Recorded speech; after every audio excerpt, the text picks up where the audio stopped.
नमस्कार बच्चों, आप सब कैसे हो? अच्छे हो?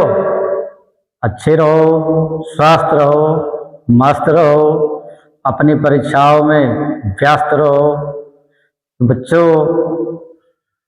आज हम आपके सामने आपके लिए एक ऐसा टॉपिक लेकर आए हैं जिसका 90%, 100% नहीं तो 90% श्योर है कि बोर्ड परीक्षा में आपको जरूर से जरूर आएगा।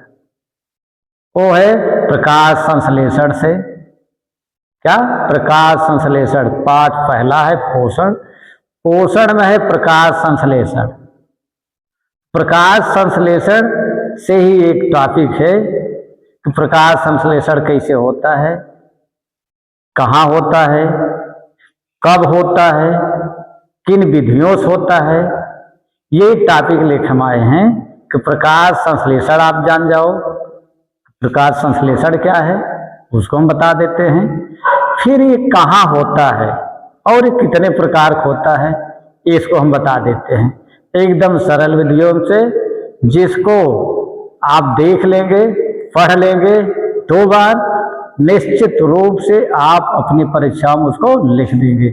और ये मेरी गारंटी है, दावा है कि ये क्वेश्चन हर हालत में आपकी परीक्षा में आएगा। बड़ा क्वेश्चन हो या 2 नंबर को, ये आएगा। तो हम देखते हैं प्रकाश संश्लेषण। क्या? प्रकाश संश्लेषण है प्रकाश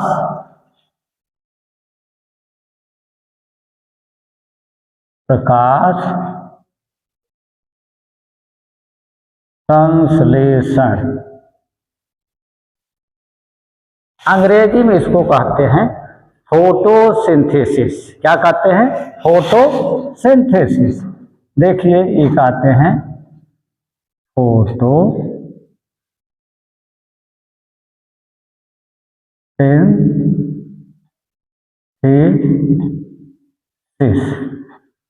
फोटोसिंथेसिस। ये होता कहाँ है? पहले तो हम इसको देख लें कि प्रकाश संश्लेषण कहाँ होता है। तो बच्चों, प्रकाश संश्लेषण की परिभाषा आप सीधे सरल शब्दों में 2-3 तरह से बता दे रहा हूं। कोई परिभाषा आप लिख देंगे वो मान्य होगा। एक तो सबसे सरल ये है, पौधों द्वारा भोजन बनाने की प्रक्रिया को क्या कहते हैं? प्रकाश संश्लेषण कहते हैं। एक परिभाषा आप लिख सकते हैं इसके, हरे प्रकाश संश्लेषण परिभाषा क्या है? प्रकाश संश्लेषण परिभाषा एक आप इसको लिख सकते, 3 परिभाषा में हम लिख दे रहे हैं। 3 में जो भी आप अच्छे से याद कर लेना उसको लिख देना, तीनों सही है। पहला है हरे पौधों द्वारा प्रकाश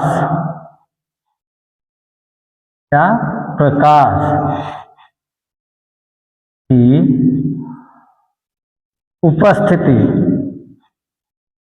उपस्थिति में भोजन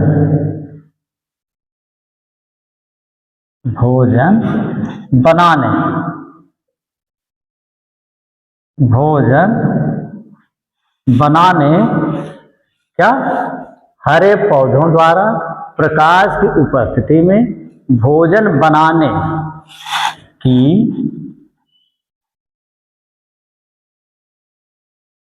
प्रक्रिया को प्रकाश संश्लेषण कहते हैं। प्रकाश संश्लेषण कहते हैं। एक तो हो गया, एक और लिख दे रहे हैं इसको, या इसको दूसरी परिभाषा क्या है? देखते हैं, इसको हम लिख देते हैं, हरे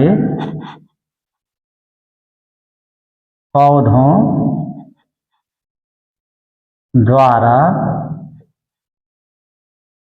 प्रकाश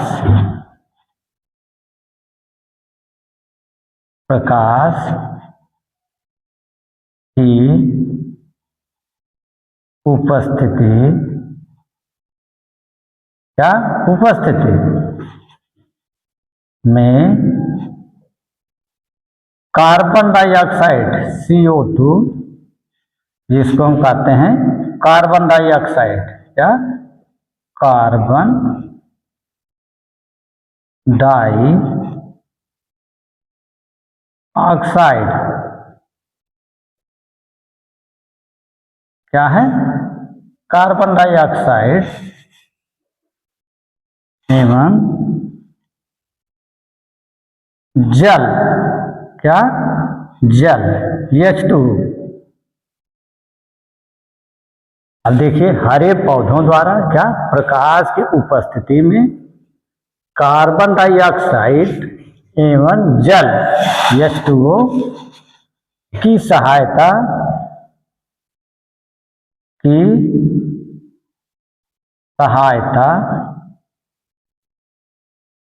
से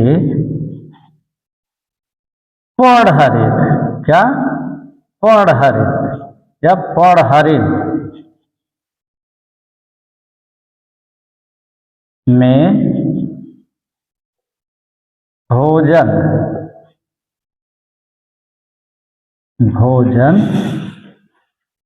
क्या बनने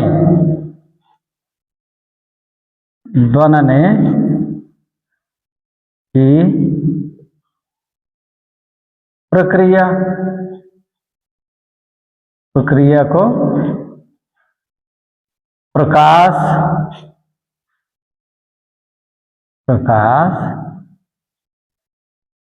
संश्लेषण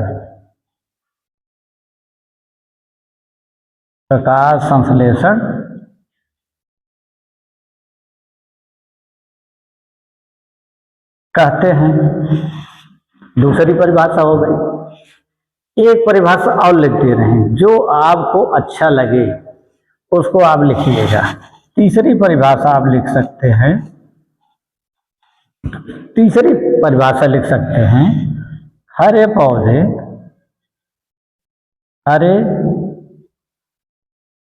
पौधों की पत्तियों में उपस्थित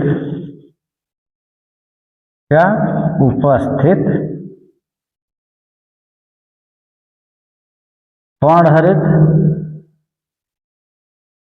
या पौधहरित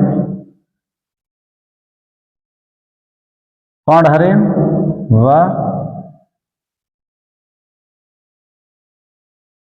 सूर्य के प्रकाश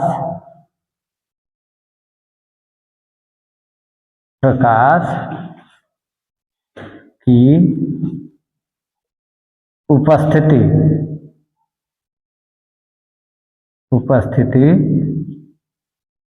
में कार्बन डाइऑक्साइड, क्या कार्बन डाई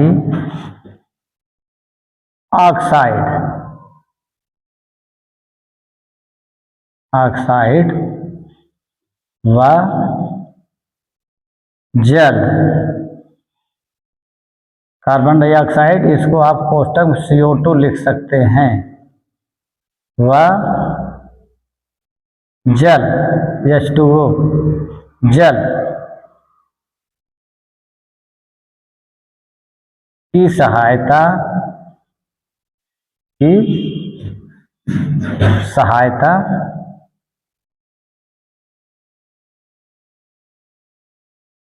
से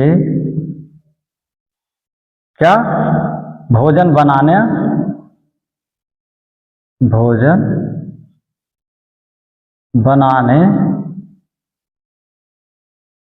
की प्रक्रिया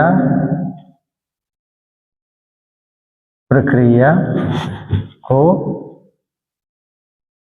प्रकाश संश्लेषण कहते हैं। प्रकाश संश्लेषण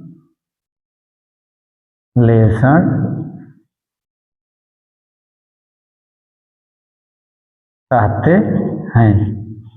नीचे एक समीकरण लिख दीजिए, परिभाषा चाहे पहले लिखिएगा, दूसरी लिखिएगा या तीसरी लिखिएगा, एक समीकरण जरूर लिख दीजिएगा। क्या? CO2 plus H2O, arrow mark करिएगा। यहाँ प्रकाश, सूर्य का प्रकाश, क्या लिखिएगा? सूर्य का प्रकाश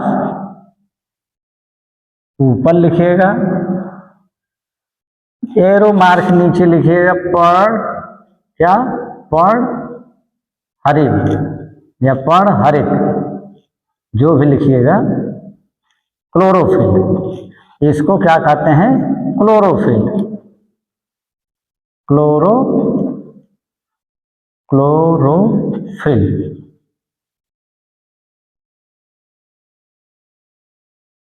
क्लोरोफिल ये बनाता क्या है? C6H12O6 plus CO2 plus H2O। पानी भी यहाँ बनता है। इस समीकरण को बैलेंस करने के लिए 6 यहाँ कर दीजिएगा, 6 यहाँ कर दीजिएगा। अब ये समीकरण बराबर होगा। ये क्या है? ग्लूकोज। प्रकाश संश्लेषण क्रिया में यही ग्लूकोज बनता है। ठीक, देख रहे हैं, 6CO2 प्लस 6H2O, इधर ग्लूकोज बन जाएगा, कार्बन डाइऑक्साइड बनती है और जल बनता है। इस समीकरण को परिभाषा चाहे इसको लिखिएगा या इसको लिखिएगा या इसको लिखिएगा, लेकिन इस समीकरण को जरूर आप लिख दीजिएगा। ठीक, ये प्रक्रिया होती कहाँ है? पौधों की जो हरी पत्तियां हैं, उन हरी पत्तियों में पाया जाता है क्या? हरित लवक। क्या पाया जाता है? हरित लवक पाया जाता है। उस हरित लवक में ही ये प्रक्रियाएं होती हैं। प्रकाश देखा गया, प्रकाश संश्लेषण क्रिया 2 चरणों में पूरा होती है। क्या? 2 चरणों में पूरा होती है। ये देख लीजिए परिभाषा। 2 चरण कौन कौन से हैं? एक प्रकाशीय अपक्रिया होती है, दूसरा अप्रकाशीय अपक्रिया। क्या? प्रकाशीय अपक्रिया और अप्रकाशीय अपक्रिया। अब हम उन अपक्रियाओं को देखते हैं। प्रकाशीय अपक्रिया क्या है, कहाँ होती है, कैसे होती है, क्या बनता है, और फिर अप्रकाशीय अपक्रिया देखेंगे। लेकिन आज परीक्षा में आने के जो 90% संभावना है वो है प्रकाशीय अपक्रिया। क्या है? प्रकाशीय अपक्रिया। हम प्रकाशीय अपक्रिया के बारे में पढ़ते हैं, लेकिन ये प्रकाश संश्लेषण प्रक्रिया 2 चरणों में पूरा होती है। कौन कौन? प्रकाशीय अपक्रिया और अप्रकाशीय अपक्रिया।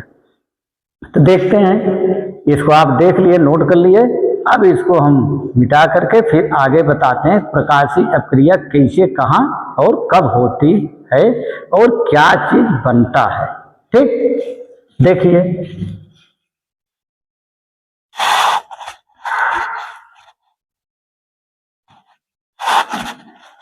तो प्रकाशीय अपक्रिया होता है क्योंकि पत्तियों में हरित लवक पाया जाता है।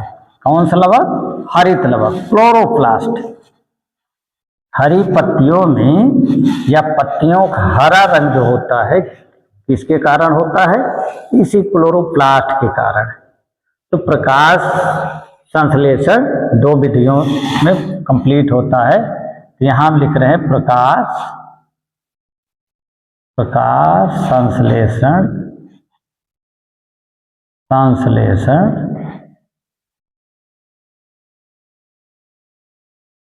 प्रकाश संश्लेषण 2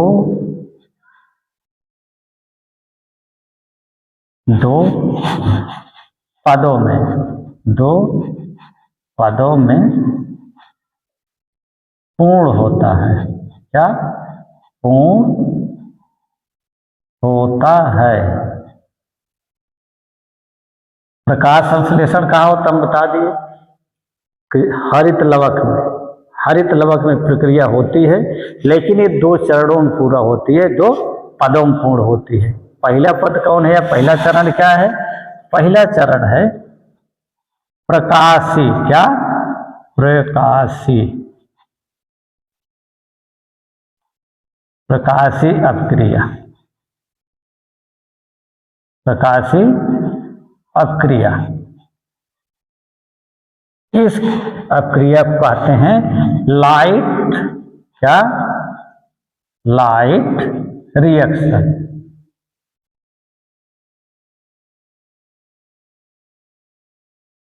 लाइट रिएक्शन, क्योंकि ये प्रक्रिया सूर्य की प्रकाश की उपस्थिति में होती है। कहाँ होती है इसको थोड़ा सा देखते हैं। ये प्रक्रिया, यह अप्रकाशीय क्रिया दोनों कहाँ होते हैं? हरित लवक में। कहाँ होते हैं? हरित लवक। हरित लवक देखते हैं कैसा होता है। एक हरित लवक की संरचना हम बना दिए। ये हरित लवक है, इसमें देखते हैं इस तरह से तंतुओं का प्लेट होता है। तंतुओं का एक प्लेट इस तरह से होता है। इस तरह से ये प्लेट होते हैं। देख रहे हैं कि एक हमारा हरित लवक क्लोरोप्लास्ट है, इसमें इस तरह से द्रव भरा होता है। क्या है? ये द्रव भरा होता है। पूरा हरित लवक क्लोरोप्लास्ट में एक द्रव भरा होता है। जो ये संरचना दिख रही प्लेट के ऊपर प्लेट रखी हुई है, ये संरचना दिख रही है, इसको कहते हैं क्या? ग्रेना। क्या कहते हैं? ग्रेना। ये संरचना किसकी है? हरित लवक की। पहले तो जान लीजिए क्या है? हरित लवक। ये हरित लवक है। हरित लवक में इस तरह से जो संरचनाएं हैं, ईंटा के ऊपर ईंटा रखा रहे, या मिठाई बेचने वाला एक मिठाई के ऊपर मिठाइयों को रखता चला जाता है। ये क्या है? ये इसको कहते हैं ग्रेना। ये ग्रेना किसमें पाया जाता है? एक द्रव होता है इस हरित लवक में, इस द्रव को कहा जाता है स्ट्रोमा। क्या कहते हैं? स्ट्रोमा। स्ट्रोमा, या इसी को मैट्रिक्स कहते हैं। क्या? मैट्रिक्स। मैट्रिक्स। क्योंकि प्रकाशीय अपक्रिया कहाँ होती है? हरित लवक की ग्रेनम होती है। ये क्रिया कहाँ होती है? प्रकाशीय अपक्रिया कहाँ होती है? हरित, यह अपक्रिया, क्या? यह अपक्रिया, यह अपक्रिया कहाँ होती है? हरित लवक के, हरित लवक के ग्रेना में, ग्रेना में, ग्रेना में होती है। प्रकाशीय अपक्रिया कहाँ होती है? हरित लवक की ग्रेनम होती है। नंबर एक, नंबर एक हो गया। नंबर दो, नंबर दो भी, इस अपक्रिया की खोज, इस अपक्रिया, इस अपक्रिया को रॉबर्ट हिल, रॉबर्ट हिल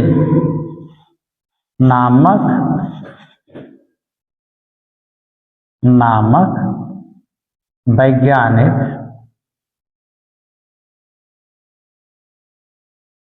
रॉबर्ट हिल नामक वैज्ञानिक ने किया था। किया था उन्हीं के नाम पर, उन्हीं के नाम पर इसे या इसे हेल अपक्रिया भी कहते हैं। क्या? हेल अपक्रिया, हेल अपक्रिया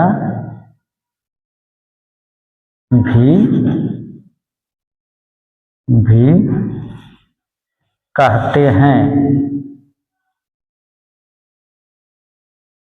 कहते हैं, तो दो बातें हो गई।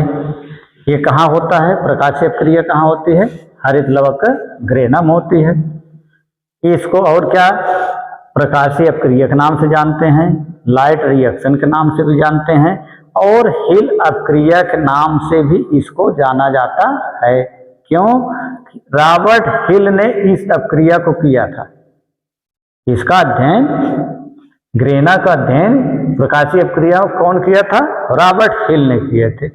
उन्हीं के नाम पर इसे हिल अपक्रिया के नाम से भी जाना जाता है। अब आप जान लीजिए, लाइट रिएक्शन पूछे तब भी आपको प्रकाशीय अपक्रिया के बारे में लिखना है, प्रकाशीय अपक्रिया पूछे प्रकाशीय अपक्रिया को लिखना ही है।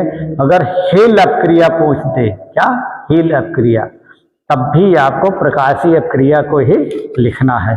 ठीक, ये बातें आप जान लीजिए कि प्रकाशीय अपक्रिया कहाँ होती है। फिर से देख लेते हैं, प्रकाशीय अपक्रिया कहाँ होती है?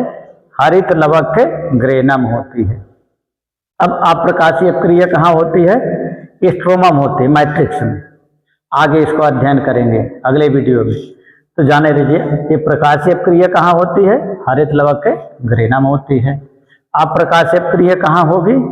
स्ट्रोमम होगी। इसके हरित लवक के जो स्ट्रोमा है, जो द्रव है, जिसको मैट्रिक्स कहते हैं, इसमें अप्रकाशीय अपक्रिया होती है। इसकी खोज ब्लैकमैन ने किया था, इसलिए इसको ब्लैकमैन रिएक्शन के नाम से भी जानते हैं। डार्क रिएक्शन या अप्रकाशीय अपक्रिया या ब्लैकमैन रिएक्शन के नाम से भी इसको जानते हैं, या C3 चक्र के नाम से भी इसको जानेंगे। अगले वीडियो में इसको देखेंगे। अभी आप यहाँ तक जान लीजिए कि ये कहाँ होते हैं? हरित लवक की ग्रेनम होती है, और इसको रॉबर्ट हिल ने खोजा था, इसलिए इसको हिल अपक्रिया के नाम से भी जानते हैं, प्रकाशीय अपक्रिया के नाम से जानते हैं, और लाइट रिएक्शन के नाम से भी जानते हैं। ठीक, अब आगे बढ़ते हैं, ये प्रक्रिया होती कैसे है? हिल अपक्रिया या प्रकाशीय अपक्रिया या लाइट रिएक्शन कैसे होता है, इसको देखते हैं। ठीक, इसको देख लीजिए। ठीक, आगे बढ़ते हैं। अब देखते हैं कि ये प्रक्रिया कैसे होती है। ठीक, यहां से देखते हैं, ये हमारी प्रकाशीय अपक्रिया है। प्रकाशीय अपक्रिया कहाँ होती है, ऊपर से लिखते हैं ताकि ये पूरा बोर्ड में आ जाए, एक ही बार में आप इसको बढ़िया से समझ जाएं। प्रकाशीय अपक्रिया यहाँ लिखते हैं, क्या? प्रकाशीय अभिक्रिया।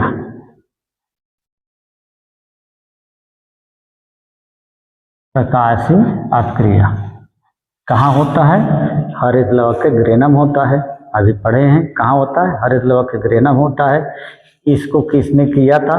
रॉबर्ट हिल ने किया था, पीछे देख लिए, इसीलिए इसको हिल अपक्रिया के नाम से भी जानते हैं। देखते हैं प्रकाशीय अपक्रिया क्या है। प्रकाशीय अपक्रिया, ये प्रकाश की उपस्थिति में ये प्रक्रिया होती है, इसीलिए इसको प्रकाशीय अपक्रिया कहते हैं। कहाँ होता है? हरित लवक में होता है। हरित लवक में कहाँ होता है? ग्रेनम होता है। ठीक, अब देखते हैं कैसे होता है। इसको समझने के लिए, इसको समझने के लिए क्या करते हैं?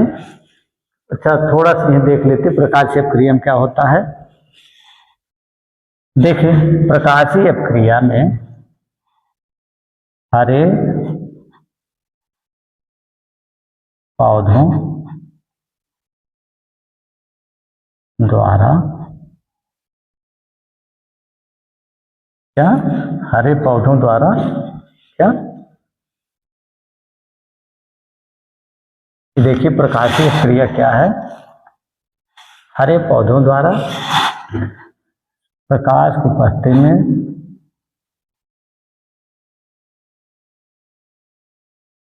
प्रकाश की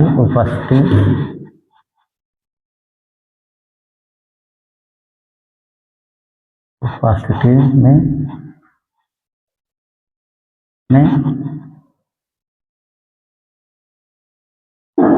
भोजन बनाने की प्रक्रिया है।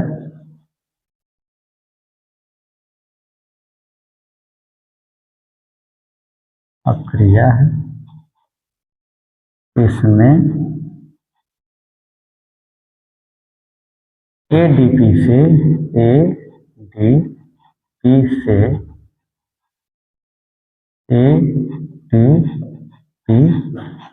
का निर्माण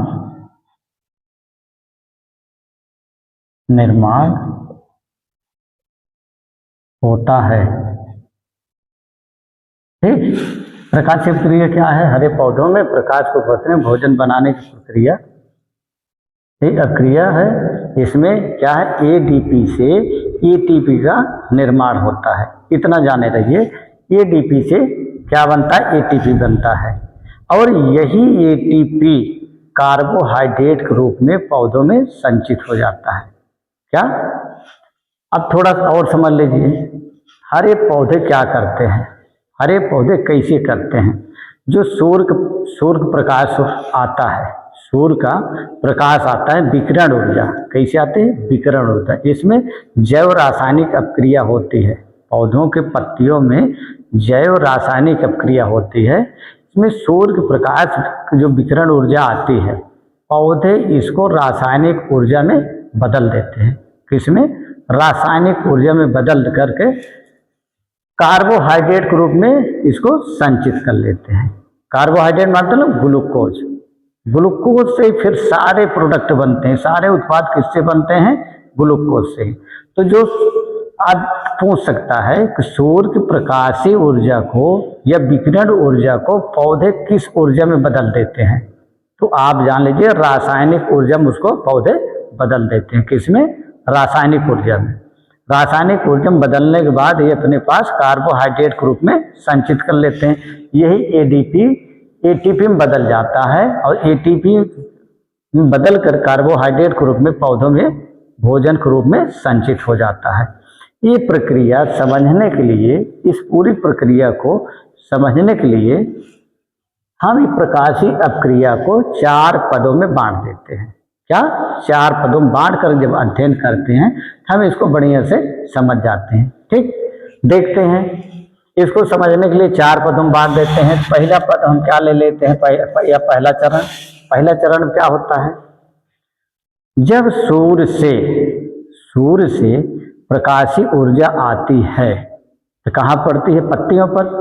पत्तियों में क्या पाया जाता है? हरित लवक पाया जाता है। हरित लवक के अंदर क्या पाया जाता है? ग्रेना पाया जाता है। उस ग्रेना में जो पत्तियों में हरित लवक है उसके अंदर ग्रेना पाया जाता है।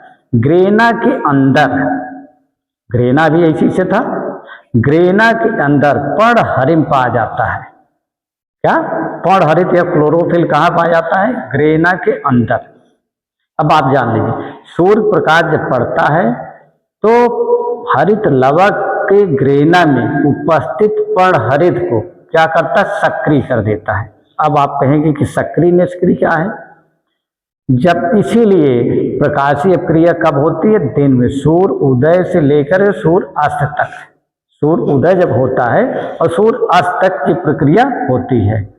जब सूर्य का प्रकाश हरित लवक की ग्रेना में उपस्थित क्लोरोफिल या पर्णहरित पर पड़ता है, ये पर्णहरित सक्रिय हो जाता है। जो निष्क्रिय रहता है, सूर्य अस्त होने के बाद ये निष्क्रिय हो जाता है, एक्टिव नहीं रहता, एकदम सो जाता है।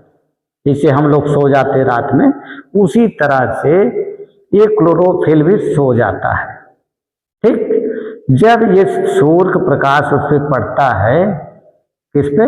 क्लोरोफिल पर या पर्णहरित पर ये सक्रिय हो जाता है, उद्दोलित हो जाता है। तो उद्दोलित होने पर अब यहां देखिए हम लिख दे रहे हैं सूर्य का प्रकाश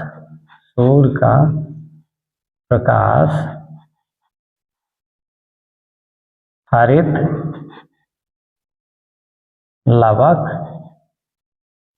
लवक की ग्रेना में उपस्थित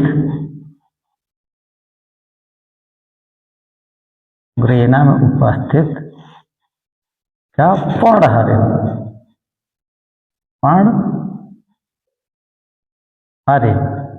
जिसको क्या कहते हैं, क्लोरोफिल कहते हैं। क्या कहते हैं? क्लोरोफिल। पर्णहरित को क्या कहते हैं? क्लोरोफिल। सूर्य का प्रकाश हरित लवक ग्रेना में उपस्थित पर्णहरित पर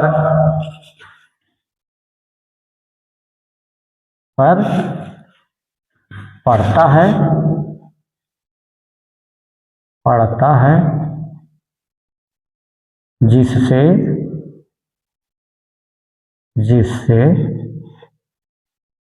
पर्णहरित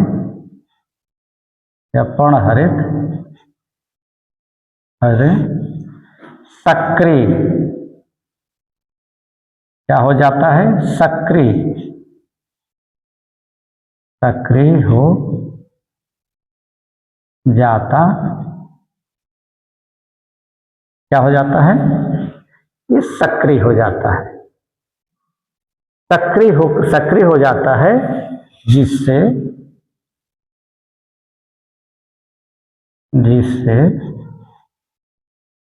एडीपी को एटीपी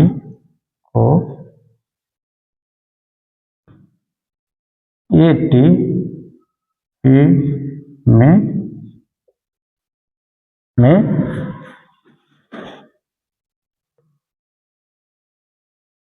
बदल देता है। ये जब सक्रिय हो जाता है, सूर्य प्रकाश पड़ता है तो हरित लवक उपस्थित ग्रेना में जो पर्णहरित क्लोरोफिल है वो सक्रिय हो जाता है। सक्रिय होने पर क्या करता है? एटीपी को एटीपी में बदल देता है। इतना काम हो जाता है। दूसरा स्टेप क्या करता है? दूसरा स्टेप देखिए क्या करता है। जब ये बदल दिया, अब दूसरे स्टेप क्या करता है? पर्णहरित या सक्रिय पर्णहरित, क्योंकि अब सक्रिय हो चुका है, सक्रिय पर्णहरित या पर्णहरित हरित लवक में उपस्थित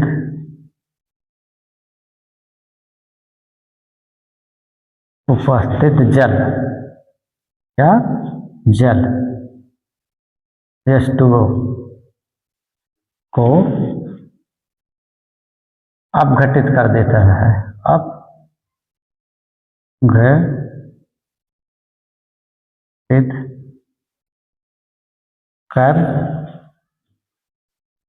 कर देता है जिससे क्या होता है? जिससे जल H प्लस व OH माइनस आयन में अपघटित हो जाता है या अपघटित या टूट जाता है, अब देखिए इस सक्रिय हो चुका। तो पहले सक्रिय होने पर क्या करता है? सबसे पहले जो जल रहता है, जल को H plus OH minus ion में तोड़ देता है। कैसे? देखिए यहाँ 4 H2O एरो सक्रिय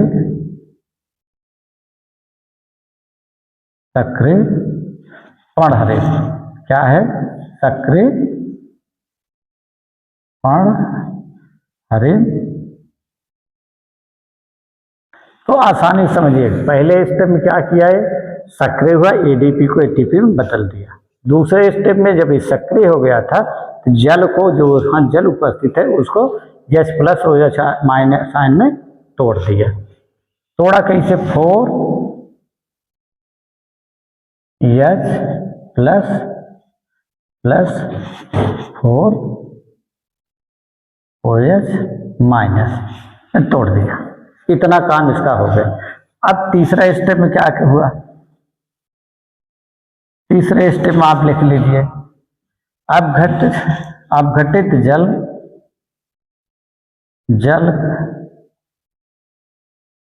प्रकाशीय जल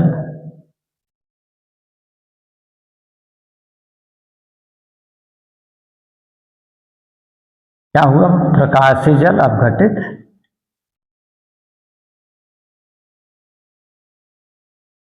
अपघटित OH, इसको नीचे लिखते हैं ताकि डिस्टर्ब ना हो।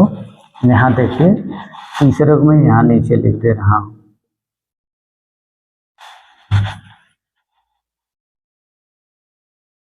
अपघटित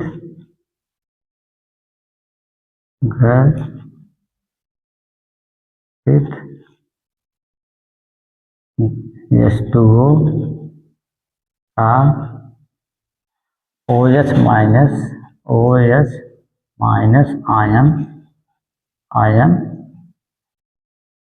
आयन क्या करते हैं? संलयित माने जुड़ना, संलयित या इसे कहते हैं संयोजित कर सकते हैं, संयोजित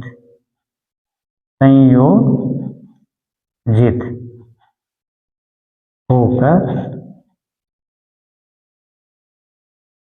जितने OH माइनस आयन रहते हैं ढेर सारे क्या करते हैं? इकट्ठा हो जाते हैं, संयोजित होते हैं, जुड़ जाते हैं आपस में। संयोजित होकर क्या बनाते हैं? जल बनाते हैं। जल मतलब H2O बनाते हैं। और क्या बनाते हैं? ऑक्सीजन O2 गैस बनाता है या बनाते हैं या बनता है, जो लिखिए बनाते हैं। OH माइनस आयन संलयित होकर के, बहुत सारे संयोजित होकर के क्या बनाता है? जल बनाता है, ऑक्सीजन गैस बनाता है। ये ऑक्सीजन गैस रंध्रों द्वारा बाहर निकल जाती है, जो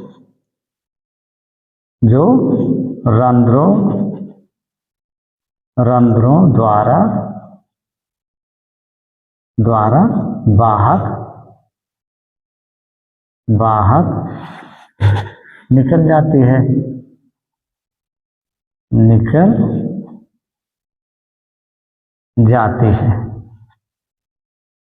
अब आप समझ रहे होंगे कि जल जो टूटा हुआ था, ये जल जो टूटा है H plus ion OH minus ion में, OH माइनस आयन बहुत सारे OH माइनस आयन इकट्ठे होकर के आपस में जुड़ जाते हैं।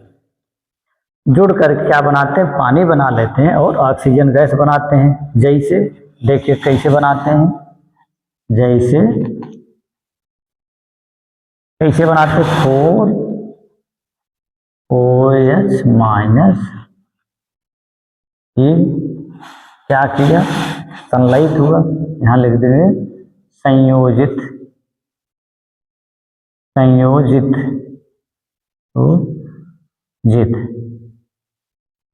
होकर क्या बनाया? H2O बनाया, 2H2O बनाया। पानी क्या है? पानी है, प्लस और क्या बनाता है? O2 मतलब ऑक्सीजन गैस। क्या? ऑक्सीजन ऑक्सीजन गैस क्या करते हैं, गैस बनते हैं जो रंध्रों द्वारा, पत्ती के रंध्रों में रंध्र पाए जाते हैं, उससे बाहर निकल जाती है हवा में, जो हमको सांस लेने के लिए ऑक्सीजन गैस मिलती है। अब जान लीजिए यहीं से बनती है। जो जल टूटा हुआ है OH माइनस आयन ढेर सारे इकट्ठा हो जाते हैं, इकट्ठा होकर के संघनित हो जाते हैं और संयोजित होकर के क्या बनाते हैं, जल बनता है और ऑक्सीजन गैस निकलती है, जो इस पत्ती में उपस्थित रंध्रों द्वारा हवा में मिल जाती है। फिर उस हवा से हम श्वसन क्रिया में ऑक्सीजन गैस को ले लेते हैं। ठीक, ये प्रक्रिया आप देख लिए। एक प्रक्रिया और बचती है, उसको हम यहाँ देखते हैं। ये तो बन गया। अभी H+ आयन बचा, इसका रोल क्या होता है, इस प्रकाशीय अपक्रिया में आखिर इसका रोल क्या है, देखते हैं उसको। इसको आप लोग देख लिए। अब इसको हम मिटा दे रहे हैं। ठीक, एक ही स्टेप मिटाएंगे, यहाँ ये हो जाएगा पूरा। बताएं 4 पदों में पूरा 4 होता है, तो 3 हो गया, एक पद और बचा, चौथा देखते क्या होता है। अपघटित जल, जो ये जल है, ये जल टूटा हुआ ना, ये जल टूटा हुआ है, इसको कैसे करते हैं देखते हैं। यह OH माइनस आयन तो यहाँ हो गया, H+ आयन बचा है, तो देखते हैं यहाँ अपघटित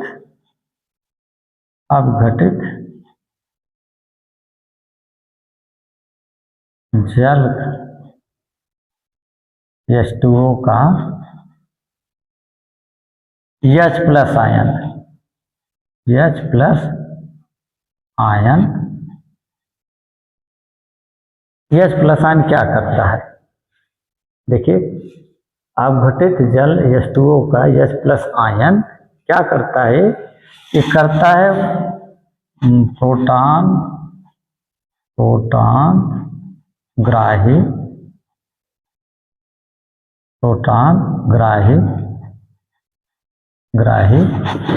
NADP।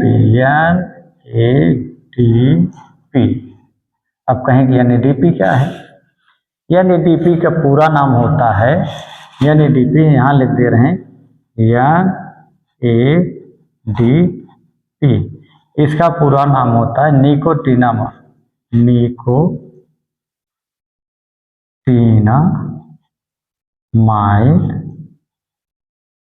निकोटिनामाइड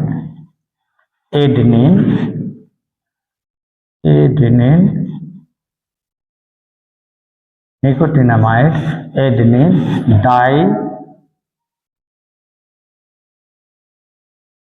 डाइफास्फेट, क्या फास्फेट, इसका ये पूरा नाम है।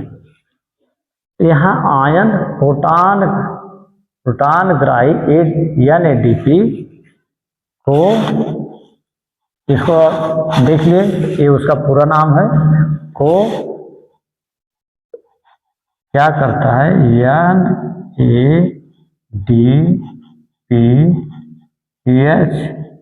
NADPH2 में अपचयित करता है, अपचयित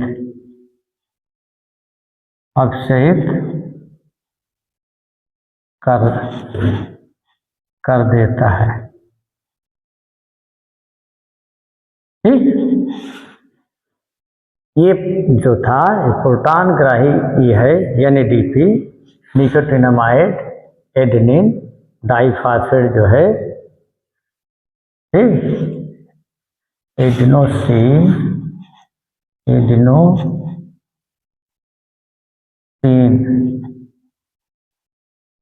एडेनोसिन डाइफास्फेट को क्या बना देता है, NADPH2 में अपचयित कर देता है।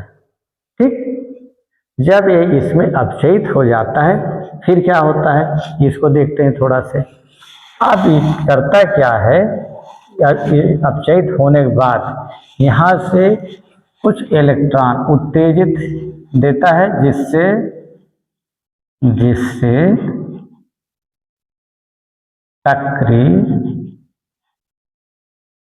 सक्रिय इलेक्ट्रॉन क्या, इलेक्ट्रॉन निकलते हैं, इलेक्ट्रॉन निकलते हैं।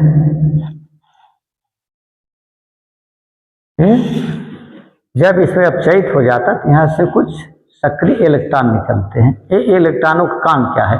इनका काम है एनएडीपी को या एडीपी को किसमें बदल देना, फास्फेट के साथ, एक फास्फेट मूलक के साथ जुड़ करके एटीपी में बदल देना, ये काम करता है। निकलते हैं जिससे क्या होता है, जिससे एडीपी के साथ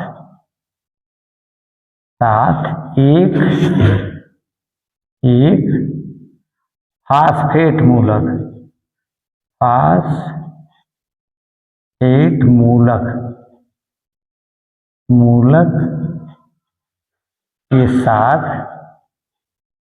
के साथ जुड़कर एक फास्फेट मूलक के साथ जब जुड़ जाता है क्या होता है, देखिए एक फास्फेट मूलक के साथ जुड़ जाता है, एक फास्फेट मूलक साथ जुड़कर एडीपी प्लस एक फास्फेट मूलक ये बना लेता है क्या, एटीपी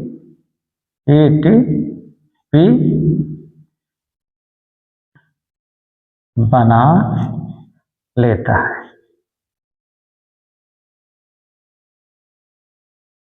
एक फास्फेट मूलक जब जुड़ जाता है एटीपी से, इसमें बदल जाता है एटीपी में।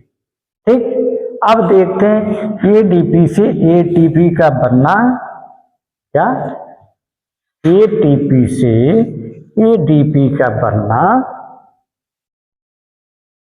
देखिए यहां एक चीज पूछता है, एडीपी से एटीपी का बनना क्या कहलाता है, ये प्रश्न करता है। एडीपी से क्या, एडेनोसिन डाइफास्फेट, क्या, एडेनोसिन डाइफास्फेट से एडेनोसिन ट्राइफेस बनना क्या कहलाता है। ठीक, तो देखिए यहां हम लिख दे रहे हैं एटीपी से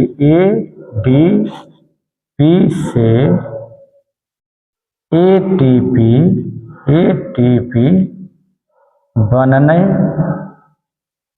बनने की प्रक्रिया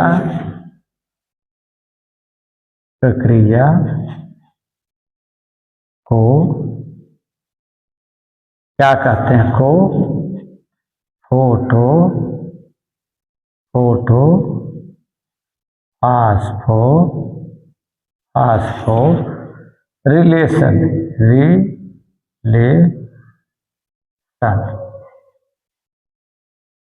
क्या है, फोटोफॉस्फोरिलेशन कहते हैं। क्या कहते हैं, फोटोफॉस्फोरिलेशन कहते हैं। वैसे देखिए, या अगर यहाँ थोड़ा सी गड़बड़ है, ये गड़बड़ दिख रहा हो तो मैं साफ साफ इसको लिख दे रहा हूँ।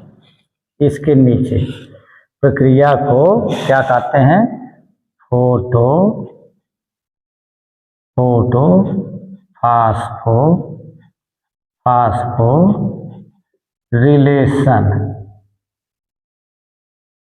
ठीक, ये देखिए ये साफ साफ हमने लिख दिया। एडीपी से एटीपी बनने की प्रक्रिया को फोटोफॉस्फोरिलेशन कहते हैं। ठीक, अगर ये पूछ दे फोटोफॉस्फोरिलेशन किसे कहते हैं, क्या, फोटोफॉस्फोरिलेशन किसे कहते हैं, तो आप सीधे सीधे बता दीजिए एडीपी से एटीपी के बनने की प्रक्रिया को फोटोफॉस्फोरिलेशन कहते हैं। इसमें कोई डाउट, नो डाउट नहीं होना चाहिए। या अगर पूछ दे एडीपी से एटीपी का बनना क्या कहलाता है, एडीपी से का बनना क्या कहलाता है, तब आप सीधे कह दीजिएगा एडीपी से एटीपी का बनना फोटोफॉस्फोरिलेशन कहलाता है। दोनों तरह से किसी तरह से अगर घुमा के पूछता है फोटोफॉस्फोरिलेशन किसे कहता है तो बता दीजिए ADP से ATP का बनना फोटोफॉस्फोरिलेशन कहलाता है। अब अगर कहते हैं फोटोफॉस्फोरिलेशन किसे कहते हैं तो ADP से ATP का बनना फोटोफॉस्फोरिलेशन कहते हैं। तो दोनों तरह से ADP का ATP में बनना क्या कहलाता है फोटोफॉस्फोरिलेशन, या फोटोफॉस्फोरिलेशन किसे कहते हैं ADP से ATP का बनना फोटोफॉस्फोरिलेशन कहते हैं। इस तरह से हमारे एक प्रकाशीय क्रिया पूर्ण हो जाती है पौधों में। अब बात आप समझ में आ गई, एक बार फिर देख लेते हैं। प्रकाशीय क्रिया या इसे लाइट रिएक्शन कहते हैं। इस अभिक्रिया को रॉबर्ट हिल ने कराया था, ये किया था, ये खोज किया था, इसलिए उनको हिल अभिक्रिया भी कहते हैं। ये अभिक्रिया कहाँ होती है, ये अभिक्रिया कहाँ होती है प्रकाशीय अभिक्रिया हरित लवक के ग्रेना कहाँ होती है हरित लवक के ग्रेना में होती है। कैसे कैसे होती है इसको अभी हमने बता दिया। और फिर आता ये फोटोफॉस्फोरिलेशन की बात। फोटोफॉस्फोरिलेशन भी क्या है ATP से ATP का बनना फोटोफॉस्फोरिलेशन कहलाता है। ठीक, आप तो बात समझ में आ गई होगी, या इसमें और कहीं कोई डाउट तो नहीं होना चाहिए। ये प्रक्रिया फिर कहाँ होती है हरित लवक प्रकाशिक क्रिया कहाँ होती है हरित लवक के ग्रेना कहाँ होती है हरित लवक के ग्रेना में होती है। इसकी खोज किसने किया था रॉबर्ट हिल ने, इसलिए ये पूछ सकता है प्रकाशीय क्रिया पूछ सकता है या पूछ सकता है कि हिल अभिक्रिया किसे कहते हैं, या कह सकता है लाइट रिएक्शन किसे कहते हैं। तो तीनों चीज एक ही है, लाइट रिएक्शन, प्रकाशीय क्रिया या हिल रिएक्शन एक ही चीज है। तो हम अब समझ गए होंगे, समझ रहे हैं आप पूर्ण रूप से इसको समझ गए होंगे। अगर इसमें कोई दिक्कत आती है आप इस वीडियो से 2 बार देख लीजिएगा, और इस परीक्षा में ये प्रश्न निश्चित रूप से आपको आना है। किसी न किसी रूप में चाहे बड़े क्वेश्चन करके आए या टिप्पणी या 2 नंबर में प्रश्न जरूर आएगा। इसी के साथ आपसे नमस्कार, शुभ रात्रि, फिर मिलेंगे अगले वीडियो।